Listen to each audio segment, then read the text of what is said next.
Hello respected sir, my name is Krish Agarwal and I am from class 10D. In this PowerPoint presentation, I am going to explain about the different methods of solving the linear equations in two variables. An equation of the form ax plus by plus c is equals to 0, where a, b and c are real numbers and a, b are not equal to 0, is called a linear equations in two variables x and y. Now here are some methods of solving linear equations in two variables. There are four different types of methods for solving the equation. First, by graphical method.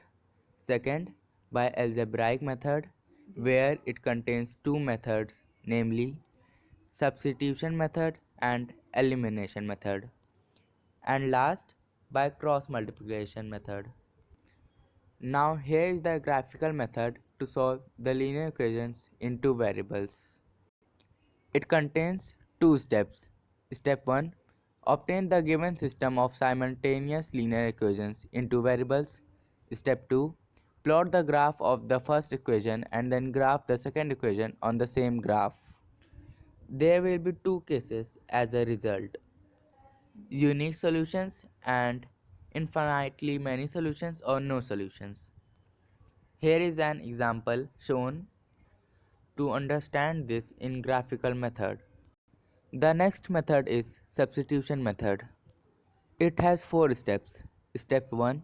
Solve one linear equation for y in terms of x. Step 2.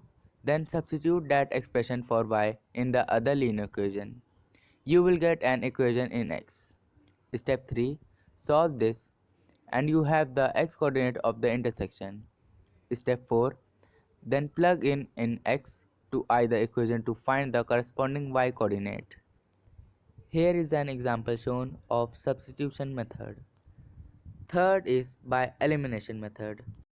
In elimination method, you either add or subtract the equations to get an equation in one variable.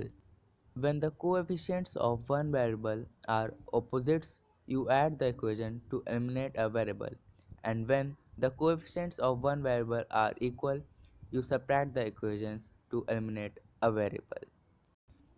Here is an example to understand elimination method better. Now the last is by cross multiplication method. Cross multiplication is a technique to determine the solution of linear equations in two variables. It proves to be the fastest method to solve a pair of linear equations. Take a look at this example of cross multiplication method. Thank you.